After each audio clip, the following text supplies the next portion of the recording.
Disque de frein plein, disque rainuré ou disque perforé. C'est quoi le mieux? Sur une voiture sportive, évidemment.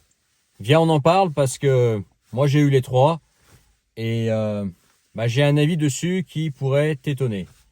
J'ai eu les trois, j'ai pu expérimenter les trois, donc les disques pleins, les disques perforés, les disques rainurés et même les disques rainurés et percés en même temps. Et je te passe les disques ventilés parce que les disques ventilés aujourd'hui c'est tellement commun. Toutes les bagnoles, au moins à l'avant, ont des disques ventilés. Ok? Et toi, tu te demandes c'est quoi le mieux? Peut-être que tu n'as pas essayé autre chose que des disques pleins. Et tu dis est-ce que ça vaut le coup de passer en disque rainuré, disque percé, etc. Ok. Alors sur route ouverte, moi je vais te parler sur route ouverte. Perso, moi j'ai jamais vraiment senti la différence. Ok? J'ai senti la différence entre certains disques, certaines plaquettes, oui, certains liquides de frein, certains flexibles de frein, ok. Mais quand il s'agit du disque lui-même, perso, rainuré, percé. Alors, c'est censé servir à quoi là, ces perforations ou ces rainures, etc. Alors, les perforations, elles sont censées laisser les gaz qu'il y a entre ton disque et tes plaquettes s'échapper quand tes plaquettes sont en pression. Ça crée en théorie un gaz et ce gaz doit s'échapper pour avoir un meilleur mordant, quoi. Okay.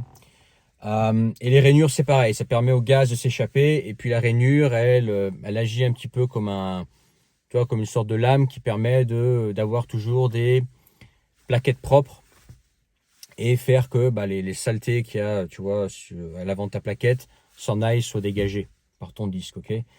D'avoir toujours une surface propre. C'est ça à quoi c'est censé servir. Et tu verras que sur les voitures de rallye, les voitures de course ou les voitures de route très performantes, en général, ce qu'on trouve, c'est surtout des disques rainurés. De parfois percés. Mais percés, c'est plus pour le look en fait. Okay. Moi, c'est comme ça que je le vois. Percé, rainuré, disque plein, c'est surtout une histoire de goût. Qu'est-ce que tu préfères niveau look? Parce que sur route ouverte, pour sentir la différence, je pense que déjà, il faut vraiment que tu fasses le marteau, souvent. Et puis, pour avoir fait le sourd avec les trois types de disques, perso, quand je passais d'un disque à un autre, je voyais pas vraiment la différence là-dessus. Moi, je dirais plutôt la qualité du disque, la marque du disque est plus importante que s'il est percé ou rainuré, quoi, tu vois. Si tu prends du disque bas de gamme, peu importe lequel, il va moins être endurant, plus a tendance à se voiler que si tu prends du haut de gamme, quoi. Tu vois, typiquement si tu prends du Brembo ou de l'ATE par exemple en disque ou du Zimmermann, ton disque va être plus à même d'encaisser les contraintes, qu'il soit rainuré, qu'il soit percé ou qu'il soit plein. Ok. Moi, la différence au niveau freinage, si on améliore de l'origine, hein, je vois surtout quand tu mets des plaquettes plus agressives sur un disque de bonne qualité. En changeant ton liquide de frein, en général le liquide de frein il est toujours en retard, les mecs en général, moi je change mon liquide de frein tous les 2 ans. Mais il y en a qui ne changent pas pendant 5 ans, donc déjà vérifie ton liquide de frein, on pourra faire une vidéo là-dessus. Mais ton liquide de frein, le changer, c'est jamais de l'argent jeté par la fenêtre, parce que déjà ça vaut pas grand chose. Moi perso sur cette voiture, je mets de l'ATE type 200, que les mecs utilisent sur les circuits, donc en DOT 4. Et mon liquide de frein est toujours à jour. Okay. Donc déjà change ton liquide de frein. Si tu vois que ta pédale elle est un petit peu un petit peu molle, change déjà ton liquide de frein, ça peut faire beaucoup de choses.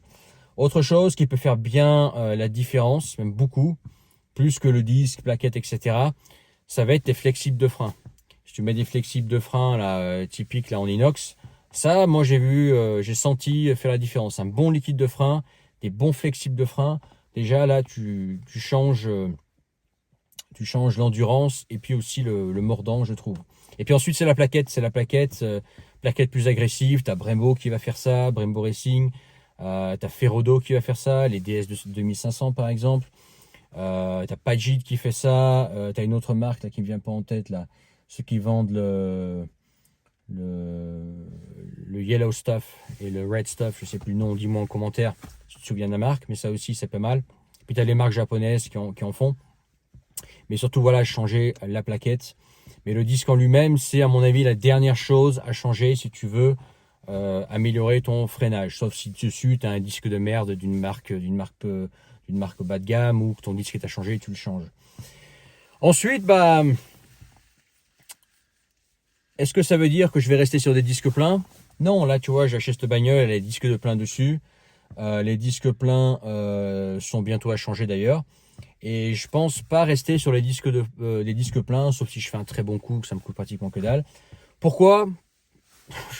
Voilà, en toute honnêteté, juste pour l'esthétique. Voilà. Moi, j'aime bien en esthétique pure sur les voitures un peu sportives, mais GT, tu vois, la S3, c'est pas vraiment de la sportive vraiment pure, c'est plus une GT, tu vois, une GT bien rapide, bien sportive. Moi, j'aime bien les disques ventilés, tu vois, ça fait un look qui va bien avec la voiture. Donc voilà, donc si je trouve des disques ventilés pour cette caisse, je mets les disques ventilés dessus, mais j'en attends rien de particulier. Ce serait vraiment pour l'esthétique. Sur une petite sportive, tu vois, type Rallye, Clio RS, ou tu vois, 206 RC, ou 205 GTI, ou tu vois, une petite bombinette, bah, les disques rainurés, c'est pas mal, parce que voilà, ça fait un peu rallye, quoi, au niveau esthétique, t'es dans le thème, etc. Et d'ailleurs, si, voilà, je pense que les rainures sur un disque ont plus d'utilité que la perforation. Les rainures, au moins, ça sert à nettoyer ta plaquette. Tu as moins besoin de temps en temps de nettoyer ta plaquette quand elle fait du bruit ou voilà, passer un petit peu de nettoyant, quoi, tu vois.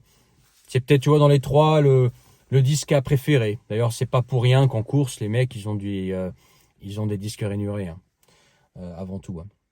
Parce que ça évite, comment dire, que le disque se déforme. Parce que quand tu as des disques, comment dire, perforés, c'est aussi des disques qui peuvent potentiellement plus facilement se fendre. Alors que la rainure, tu gardes quand même le disque, voilà, les avantages du disque plein, donc le côté solide, et puis la rainure pour nettoyer ta plaquette.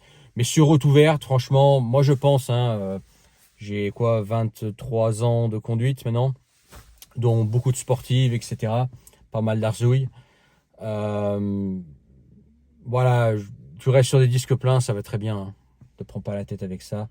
Sur route ouverte, après sur circuit, voilà, si on monte en gamme, parce qu'après c'est pareil, hein, les freins, c'est comme tout, hein, les freins, tu en as tous les prix, hein. Dès que tu veux monter en très haut de gamme, en général, ça vient avec des rainures, etc. Mais sur route ouverte, c'est juste un petit peu voilà, améliorer ton freinage.